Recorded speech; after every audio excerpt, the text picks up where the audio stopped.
ខ្ញុំអ្នកបាញ់សัตว์ដើរកាត់ចំការចៃដន្យជួបកា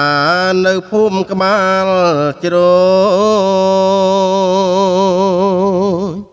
បុប្ផាច្រើនណាស់រើបានតែមួយ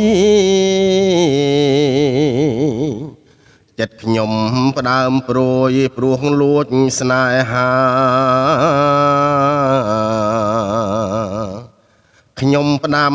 តាមទូតឲ្យរត់ចត់មកអ្នកនោះរូកាយស្គាំងស្គមខ្លោចផ្សាខ្វះទាំងបុណ្យស័ក្តិខ្វះទាំងវាចា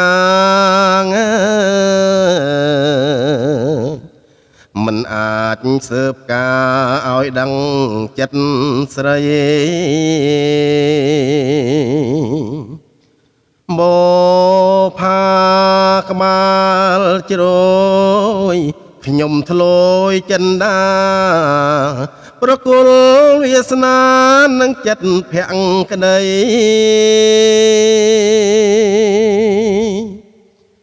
អើលោកអ្នកតានាមក្បាល8ពន្យល់សពស្រីពីរឿងខ្ញុំផង